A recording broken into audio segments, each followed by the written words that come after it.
and not facing the sun one day. Thanks. I appreciate all of you being here. Those of you that are Zooming in or Facebooking in, I appreciate the opportunity.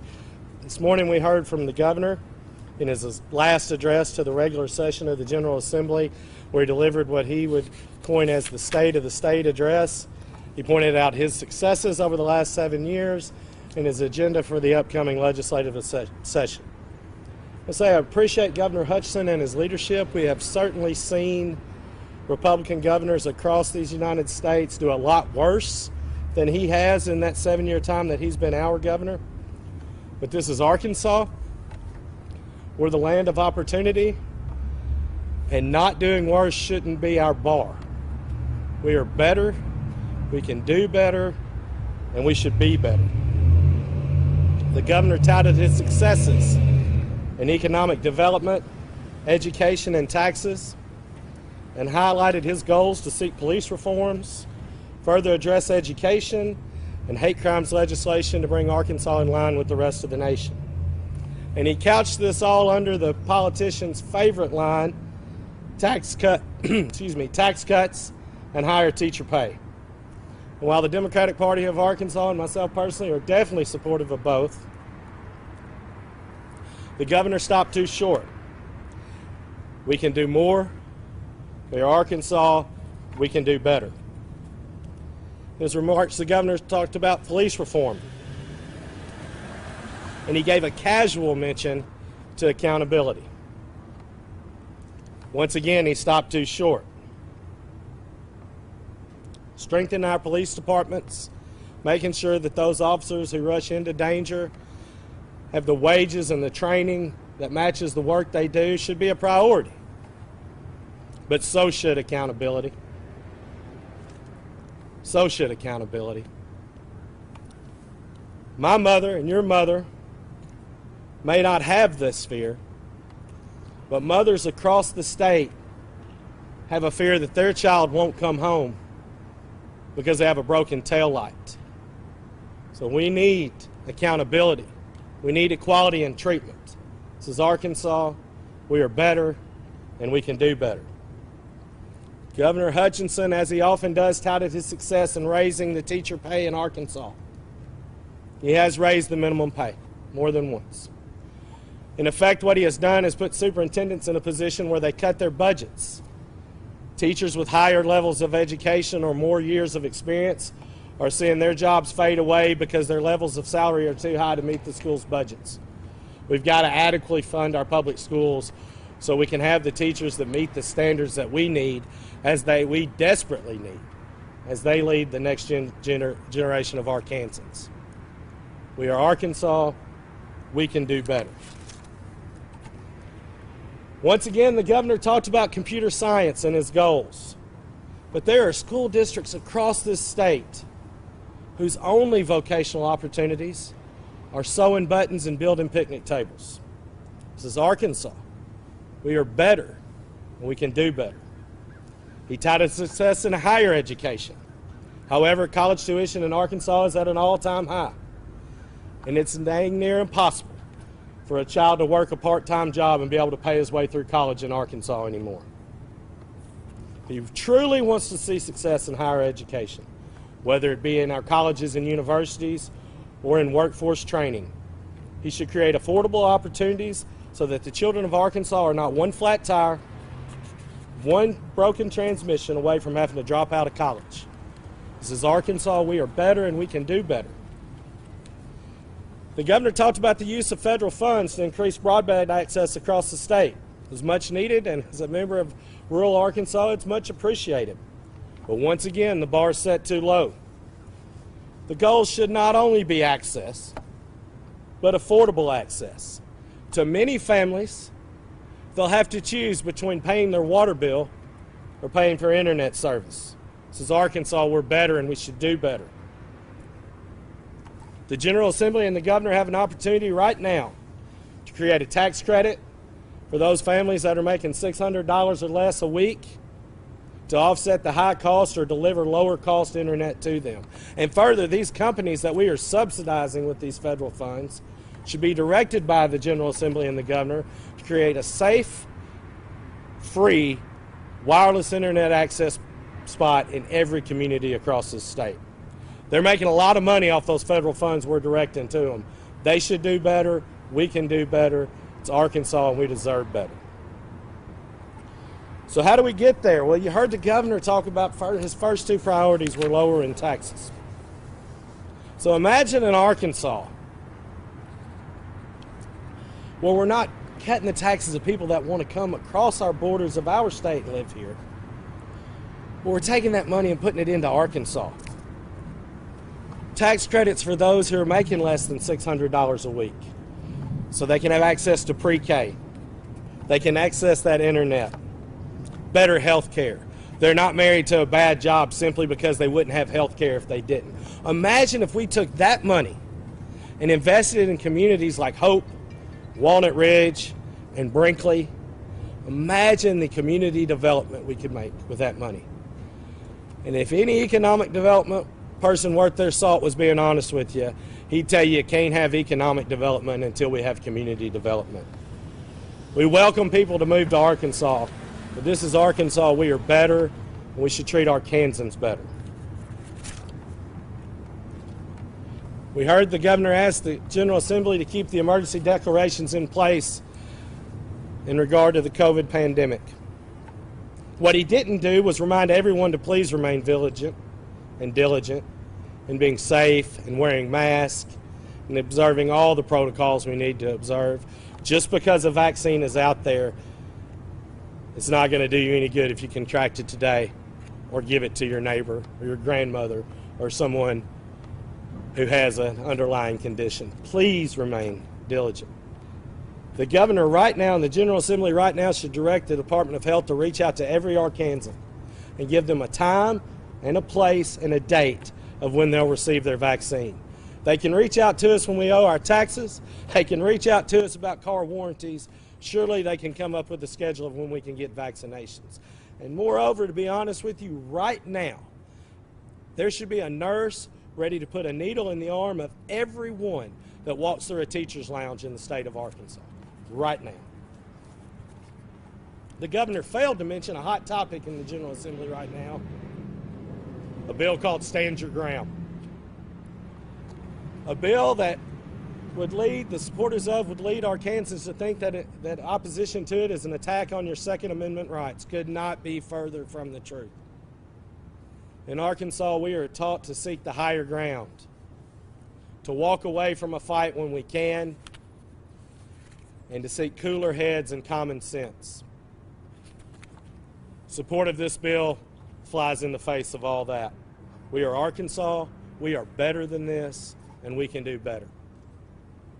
The governor did talk about hate crimes legislation to bring Arkansas in line with the rest of the nation. And he implored those that were listening to understand, with governor's words, if you're Hispanic, this bill protects you. If you are Jewish, this bill protects you. If you are Caucasian, this bill protects you. If you are African American, this bill protects you. If you are a member of any race, this bill protects you, the governor said. Once again, he stopped too short. If you are heterosexual, this law protects you. If you are a member of the LGBT community, this law protects you. If you love anyone and you don't want to see them targeted because someone thinks they are something or because of something they believe, this law protects those people. We need it. This is Arkansas. We are better, and we can do better. The governor finished his State of the State with a quote from Robert F. Kennedy speaking to a crowd to inform them of the death of Dr. Martin Luther King, Jr. He referenced it as April 4th, 1968, when he was 7 years old. April 4th, 1968 was 1 month after the 58th birthday of my grandfather, a sharecropper in rural Arkansas. And he heard those same words that Robert Kennedy said. He said, what we need in the United States is not division. What we need in the United States is not hatred. What we need in the United States is not violence or lawlessness, but love and wisdom and compassion toward one another, and a feeling of justice towards those who still suffer within our country. Now, I don't know what Robert F. Kennedy would say today or add to that, but I know what my sharecropping grandfather would add to. He'd say we need an America who has leaders with integrity. We need an America that has leaders who are not afraid to tell the truth. We need an America whose leaders will speak out against atrocities, hate, and unfounded conspiracies, despite the cost at the ballot box. He would say, this is America, we are better, and we can do better. Thank you all very much. Any questions? Jaron, I'm going to apologize, but I cannot hear. You mentioned specifically police accountability and tax credits for broadband. I think a couple other policy issues. Are those issues that Democrats plan to bring forward in the form of bills? And how do you plan on getting traction with that with minorities in both chambers? So I'm speaking to you as chairman of the Democratic Party. Conversations every day with our Democratic legislators, would hope to see them bring these ideas and more, and I know they will. However, what I just said to you, even though it's coming from the Democratic Party of Arkansas building and I'm the chairman, those are not Republican ideas or Democratic ideas. Those are ideas that can make Arkansas better. What I think has to happen, John, is people have to talk about them. We have to ask for them. You're seeing so much deflection up there and in capitals all around this country on the things that divide us, the wedge issues, the Second Amendment issues, the fanning the flames of division and rhetoric. The first start, to answer your question, is how do you advance ideas like that? Is somebody needs to be talking about them because they're desperately needed and they're getting lost in all this other noise. Anybody else?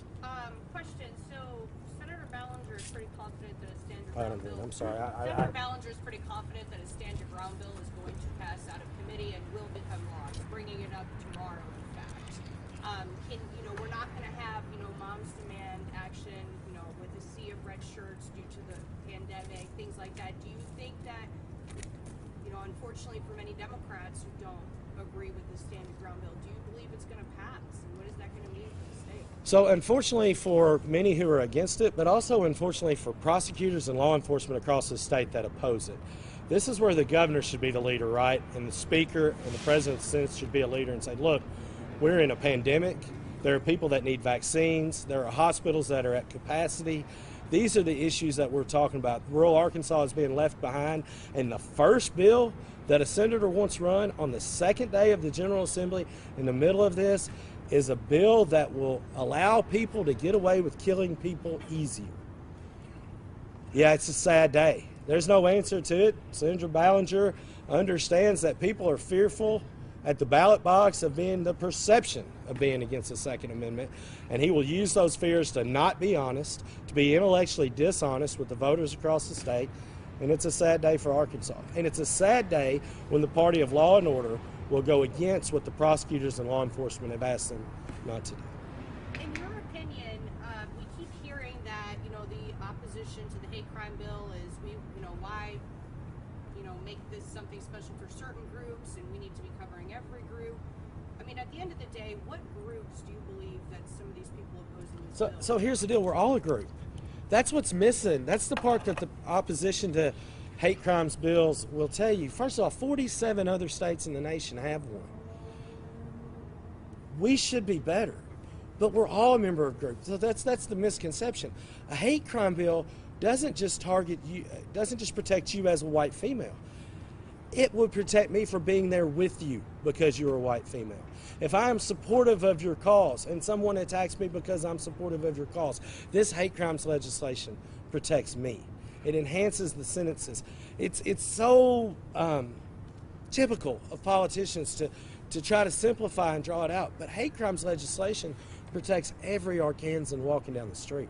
Follow-up, do you believe that there are specific groups that are part of legislation right now that if they were to be removed, some lawmakers wouldn't mind passing? Say that one more time, I heard. Do you believe there's a certain group or numerous groups in this bill right now that if they were to remove those specific groups that more lawmakers would be wanting to? Yeah, I think so. And it's so specify that's the real one, right? There's a real sentiment up there that if you remove the protections around LGBT, then this bill would have an easier passage. It's not about what's easier, it's about what's right. And Arkansans deserve what's right and what's better. If you want your family members to be safe, to not be targeted based on what they believe, based on who they are, based on who they love, grandmothers, grandparents, sisters, and brothers, then any supporter of this bill should adamantly state that they won't vote for it if those protections are removed.